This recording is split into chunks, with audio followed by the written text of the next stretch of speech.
Welcome back, LifeTell listeners. Today is a very special episode. It's been a while since I've posted anything, but we're back on track after a beautiful winter. Welcome to 2025. We are on season 2. The main focus for today is instead of reading a book on the podcast, we're going to have an open discussion. And the main discussion is integrity, because going into 2025, integrity is going to be the most important trait that any person and any organization can capture, because integrity cannot be faked. That's the beautiful thing about integrity. So what is it? Typically, people that hold high integrity, or organizations or committees, societies, groups of individuals that hold high integrity, we typically describe them as being very honest, very ethical. They have strong moral values. They're fair. They do what's best for the greatest good. But how often do we really see that? Not very often. And that's the thing. How do we navigate this life holding high integrity when the representations of integrity for hundreds, if not thousands of years has been shoddy at? I don't mean to play the blame game, but I think at some point we have to say, what are we looking at? Who are we looking at? To say who has high integrity. When you look at everything and everyone, and you know that the majority of every single individual in this entire globe, or every single organization within this entire globe, tends to lack integrity, how do we navigate that? We go within, right? What feels and sounds good to us? Part of that is doing a lot of research. What's good for us, whether it's food, whether it's working out, whether it's nutritional facts, whether it's the information that we're trying to study. With AI now, people are like, I don't even know what information is real versus not. I'm telling you, if you go back to the basics, those paperback books tell it all. Lately, I've been going to a lot of local museums and libraries to get real, authentic, true information to help navigate the world I live in. Why? Because integrity comes from the top. Whether it's in our household, whether it's in our organization, whether we're a small business owner, our group of friends, a small group that we're running, a society, a membership that we're in. We are constantly looking for the highest form of integrity. So, why? Because integrity is the foundation of trust. In order for an organization or even a household to hold high integrity, it comes with accountability from the top. And that's the problem that we're lacking these days. Having integrity at the top. And a lot of people would describe this in an organization as boss versus leader. That's the first way to understand. All right, does this company have integrity? First, let's start with our boss. Is our boss a leader? A mentor? What are they? Well, if you work in most organizations, like I had a mentor who ended up putting this poster everywhere. Why? Because it was so important. How they typically describe this, and what you'll see on a poster, definitely in manufacturing, is they describe a boss. And I'm sure you've dealt with plenty of these type of people, just like I have. We deal with them everywhere, mainly because most people who move into management, they weren't given the tools and the training necessary to understand how to manage people. We put people into managerial roles thinking, well, they did the job before, surely they can do it as the boss. No, that's not how it works, right? You have to give them the training, give them the tools, the resources, the knowledge to deal with people. Because managing people, whether it's in a household or a business, is a whole different ballgame. So again, how do we describe the difference? A boss, typically we describe these people as they manage people. Well, isn't that what a manager does? Absolutely. But a leader inspires. A leader jumps into the throes, the thick of it with you and says, all right, I'm not going to ever ask you to do something that I wouldn't do myself. That leader will know the ins and outs of every single person in their department, in their business unit, in their organization that impacts them. Why? So they can make the best possible decisions. Because only a boss is going to make decisions on a subject matter or a production process or a policy that they don't know anything about. And it happens every single day. When you're racking your brain at work and you're like, how the heck did this person become my boss? Well, they probably were really good friends with someone, or they did the hard work, but they just need the little extra training. And there's nothing wrong with that. But It takes those companies to provide it to them. So, what else do we describe a boss as? That a leader, what do we describe a leader as versus a boss, or a boss versus a leader?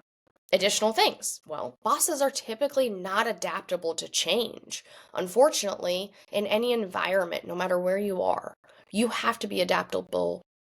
You have to be adaptable to change because it's the only constant, which is hilarious and an oxymoron. But change is the only constant in life. It's guaranteed. It happens every day. In fact, the best leaders in an organization can navigate change like that. All right, so a boss will typically set rules, right? They're just like, this is the rule and you do it. A leader will say, hey, here's a list of guidelines that we need to work within. But as your leader, I'm going to help us navigate what's the best possible way to work within the bounds of the policies and the guidelines that we have. And what can be adjusted? What do we need to escalate? There are so many different conversations you're going to hear when you're talking about a leader versus a boss. The boss will typically play that blame game. There's no accountability. A leader will say, listen, I'm responsible for this team. Maybe there was a miscommunication error. Regardless, let's all get trained on how to do this the proper way. Let's lay out the expectations. We're going to review everything, all of our goals. We're going to see what we need to address. Do we need more resources? Do we need more money in the budget? Do we need more headcount? Do we need better processes? Do we need better systems? What does that look like, right? A leader is constantly strategic because they think of how does this impact my team and my organization. A boss, hear me when I say this, will only ever say, how does this impact me? Me. That's the difference, okay? So, where was I going with boss versus leader? It goes back to integrity coming from the top and accountability coming from the top. Who and what is our best bet at finding a representative in organizations, in corporate America, in the global economy? We like to believe that these companies are really doing what they need to do for our environment, for the betterment of society. But I think we've all gotten to a place where we realize that that's unfortunately just not the case. These large corporations are running a business. They care about profit. That's just the bottom line. But unfortunately, a lot of these organizations have infiltrated a multitude of other areas that make it very difficult to hold accountability at the top. Why is this important? Cassie, why are you talking about this? Because the only way to make significant change and see true progress in our world is to hold the organizations accountable from the top all the way to the bottom, because they play such a pivotal and critical role in the United States specifically. When you think that there is a separation of church and state, or a separation of our corporations and our giant businesses and our government, it's just simply not true. You know, when you look at lobbying, companies will pay a lot of money. Do you guys remember Marlboro cigarettes? Okay. If you ever look into the marketing that took place with Marlboro cigarettes and how that actually tied into our government and the lobbyists, you're going to look at it and go, oh, you know what? Well, that never changed. The same thing is still happening again. And in order to make significant change, we as civilians, as just the regular old people, we have to hold our integrity high, but we have to demand it from these companies, from these organizations. And without getting too deep into the weeds on how this is taking place, I'll give you one really solid example. So, for example, in the United States, here's one company where you can go look at how large this organization is, and then how far through the governmental system they actually run, which means if they have this much power within our own government, we really need to hold them accountable from the top to help make change from a societal level, because they play the biggest piece in it. They really do. And they have the biggest voice typically. So, first company you can look into, General Dynamics. General Dynamics makes a lot.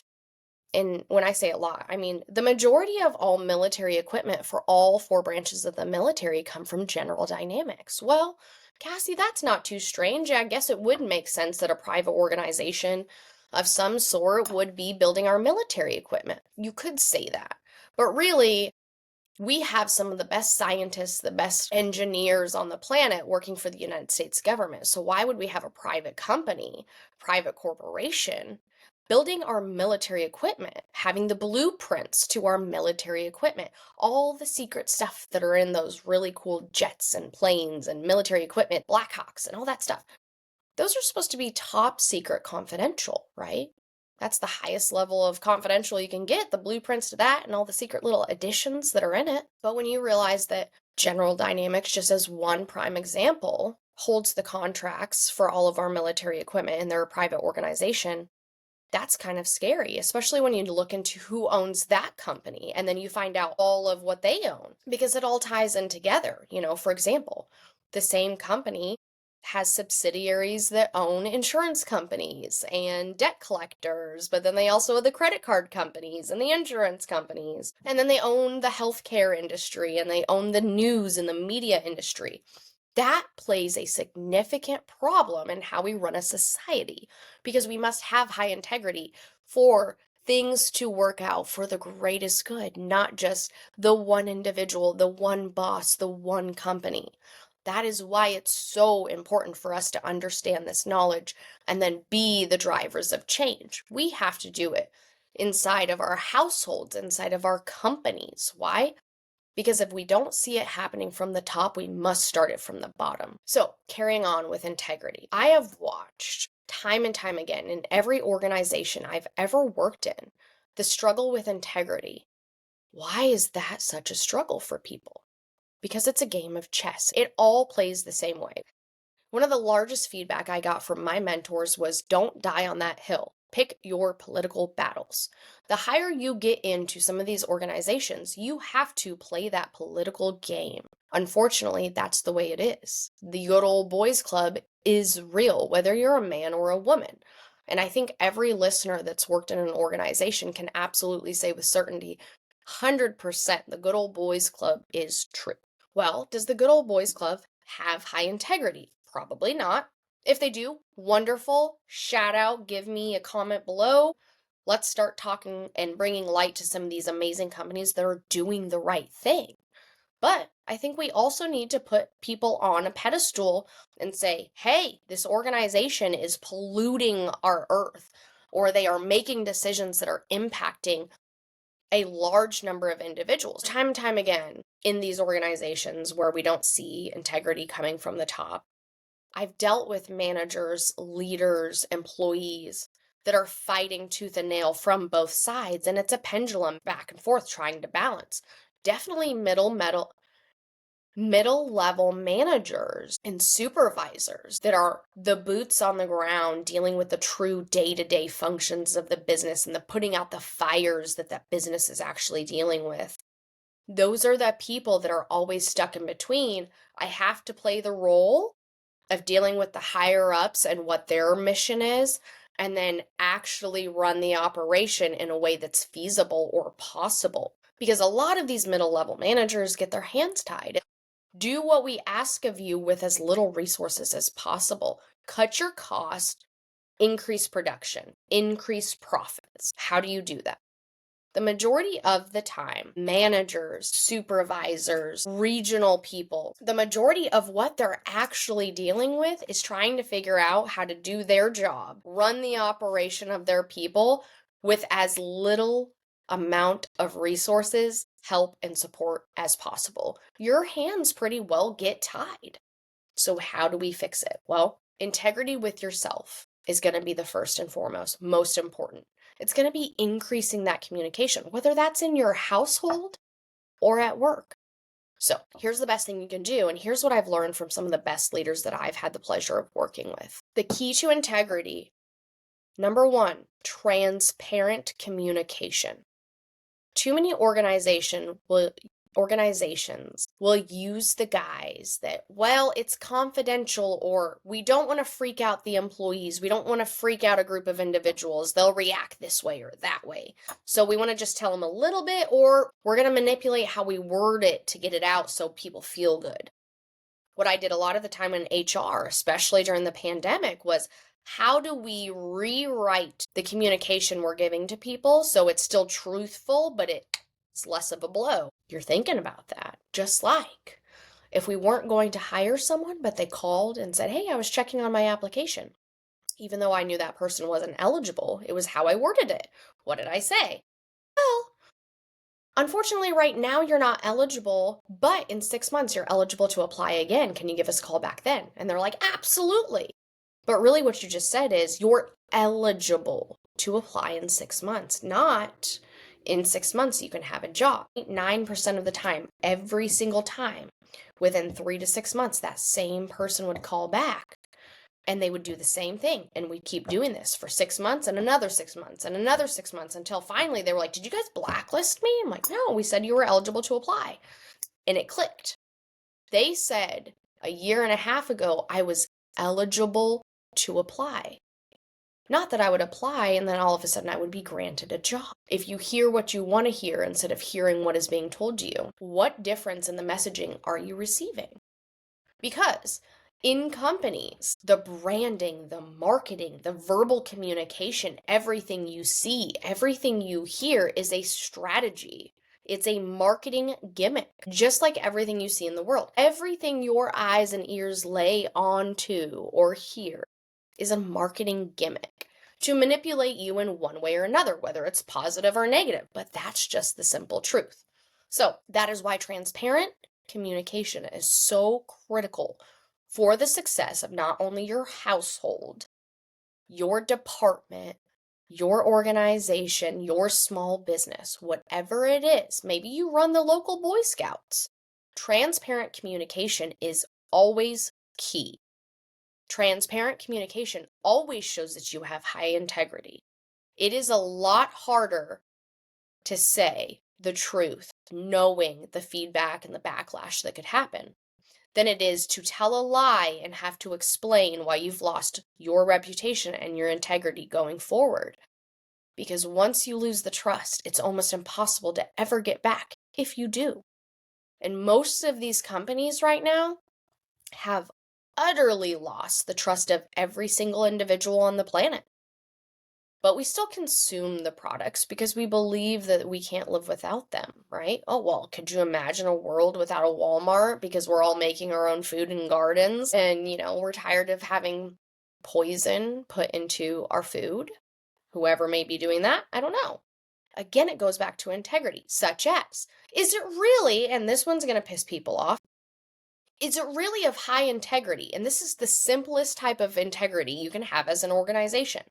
If I go buy, and by the way, I haven't touched a bag of Doritos in probably a year because I don't eat that kind of food. It's poison. Legitimately, it's illegal in other countries for a reason. But anywho, if I go buy a bag of Doritos that says family size and that bag of Doritos is $7.78, you best believe when I open that bag of Doritos, it better not be half air. Why? That's manipulation. Well, they fixed that. Don't worry. A few years back, they changed and said, oh, you have to be more transparent with the labeling. You have to put on there that, it's only so many ounces of chips. Or how about you stop selling us bags of chips that look like they're full and technically there's only a third of the chips in there? That is integrity down to the most simplest form. If you're a company that can't even sell me a full bag of your product and you have to manipulate the size and product quantity and quality just to get me to purchase it, I don't want anything to do with you. We as the buyers have all the control and have to start looking at the world like, my money has power. My voice has power. My money is also my voice. As a consumer, I choose what company I spend my money with. So if it's a company with low integrity and not very good transparency, now you put your money somewhere else. That's the power that the people hold. That's also the power that employees hold in an organization. People want to believe that just because you're not unionized, you have less power. It's the opposite. In fact, most unions will completely tie your hands and take your money with their union dues monthly. And typically, you're not going to get anything better than you would have had you just went and talked to your HR person. if they're a good HR person. Please understand, I am very much aware the amount of crappy HR people, and by crappy I mean either they legitimately and intentionally should never be working for human resources dealing with humans, or again, untrained, not sure what they're doing, lack of resources, lack of knowledge, lack of training. One of two things is possible. And the majority of the time, from what I've gathered, it's the later. Now, I have came into contact with some horrendously horrific HR people that should never be dealing with humans. But I digress. That's not the point of this. It's integrity. So, high integrity, high honesty, high transparency. Those are the keys. But here's another one, setting an example. And I don't mean in the typical sense. I've had the most amazing leaders and mentors that I've had the pleasure of working with that aren't your typical setting an example. I don't mean by appearance, because I think we all need to get to the point where we stop with this ludicrous behavior of you need to dress like a professional when you go to work. Why? Because the customer needs to see that we're, fancy, or we look a certain way, or we act a certain way. Why? The way your company looks matters a hell of a lot less than what your company provides. So, I'm all for, if you want to have yoga pants and pajamas at your place of business, as long as it's relatively appropriate and it's not harming anyone, why not? See, the funny thing is, when I went from manufacturing and heavy industrial and the automotive industry, and I went to the cannabis industry, totally different world. Why? Because we weren't wasting company time, resources, money, energy battling with petty things like, what are you wearing to work today? Do you look professional enough? Are you going with what this says, what that says, what you should look like because of our customers? That does not matter. The majority of the customers could give a shit less what you look like or what you're wearing, right? In fact, I would feel more comfortable. And I believe the majority of society would feel more comfortable speaking with someone that is relatable, dressed like you and I, wearing a hoodie and jeans, than here in a suit. Not that there's anything against suits. You throw a black Armani suit on a good-looking individual, and I'm like, my Lanta? But that's not the point. The point is, if you feel comfortable wearing a suit, wonderful. If you are required to wear a suit, well, in certain environments, I could see how that's important. Are you selling a Boeing 747 on a daily basis to clients that probably only wear Armani suits? Okay, that makes sense. But for every other organization, unless you're in that top 1%, why are we being forced to dress like people that we aren't? So we can be unrelatable to people that we are only helping because we are paid to do so, right? If we go to work and we're helping individuals from a customer service perspective, it's because it's a job that you're paying us to do. Me being my least authentic self, wearing whatever clothes it is that you deem are important, has nothing to do with the productivity of the business. In fact, you're potentially hindering the productivity and efficiency of your own employees by putting them in environments where they're less comfortable. For example, if you're working on a production floor, a production line, and you say you can't wear headphones so that you can listen to music at work, that makes sense to me because it is a safety concern. Now, if you're sitting in an office and you say, well, no one can wear headphones because we need to be paying attention. Why? Why is that? When you know that studies that have come out for years and years and years all point to the fact that music while your workers are working actually makes them work faster, and they're more productive, and they're more efficient. Just like I can't tell you how many times I've said the words, if I could come into work with clothes that are more comfortable, I would do a better job. Why? Because putting your brain and your mindset in its most creative capacity is what produces magic and innovation for employers, for companies, for business people. It's not stifling the creativity. People are more creative and more amazing at what they do when they are comfortable to do so. So, I know that I've listed 3 things: high integrity, transparency. What else is there? Well, we're going to go to a part 2 to this one. We've hit the 30 minutes. We're going to go to a part 2 because this series on season 2, woohoo, 2020, we're opening up this podcast, diving into not just all of the books that make us progress and gain knowledge and gain wisdom and help us navigate this life that we live. We're going to have more casual conversations than ever to pinpoint how we make this world a better place. Not just from an overall level, but in our own homes, in our own head, in our organization, from the top to the bottom. Because we have to be more accountable. In 2025, if you want to hashtag it, great. But 2025 is the year of accountability, and it is absolutely the year of accountability for the top companies in the globe who have the most and largest impact and the loudest voice possible to make the greatest change. And I don't know if you're aware, but this entire world is ready for a change. So let's start talking about it.